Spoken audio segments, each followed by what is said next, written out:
kaibigan, ayan mag-film ako, medyo sinisipag ako ngayon. So gusto ko lang i-share sa inyo yung aming kalat dito sa aming bahay.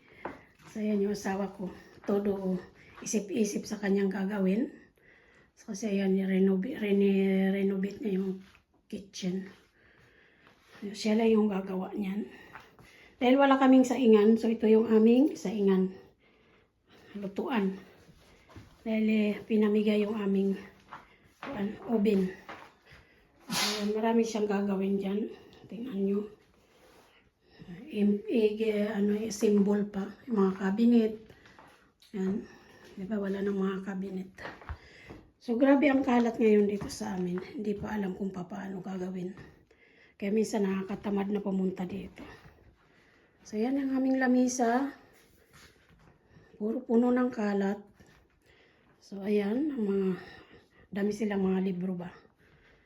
Ito, sa mga anak niya yan. So ayan, minsan dyan na lang ako umupo. So sa mga gamit, nagkalat. Ayan ang aming mga plato. Ang iba niya nandun sa ibang lugar. Sa first floor. So yun yung mga electric. Nag-ano pa, hindi pa nakapaayos. Painayos ng electrical. So yun, dyan lang ang pinakaano namin, upuan. Dyan lang kami nag-upo. Kasi dyan na medyo hindi kalat. So doon sa first floor din makalat. Kasi dahil mga gamit. So ito pala yung ginagawa ng asawa ko dati. Yung dingding. Pinalitan niya. So ayan. Hindi pa tapos yan. Ayan ang dingding niya. Yan ang nagawa niya. So diyan ang mga gamit sa kwarto. Dami din puno din dyan. Hindi pa ako nakatiklop. Isang yung guest room dito sa taas. So tingnan niyo yung dingding. Ito mga cabinet. Dito pa lang natapos pero hindi pa masyadong tapos.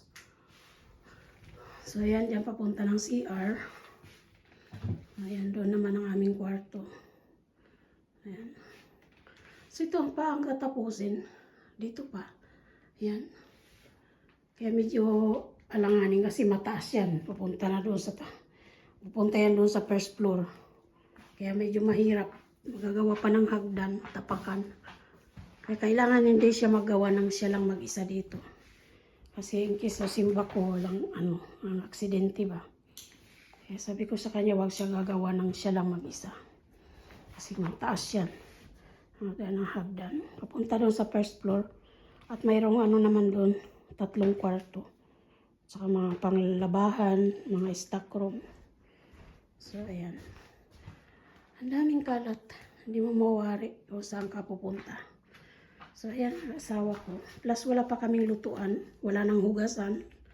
Plato. Ayan. So, ayan ang aking asawa. Tudo-tudo siya. Mag-isip kung paano. Ayan ang aming lamisa. So yan mga kaibigan, gusto ko lang i-share sa inyo ang aming kalat dito sa bahay. Ewan ko kung kailan pa tumatapos. Ayan. Thank you so much sa aking mga subscribers, sa aking mga viewers. Maraming salamat po sa inyo. Sa nagsusupport, thank you po. Sa mga members ko, maraming salamat. Bye-bye.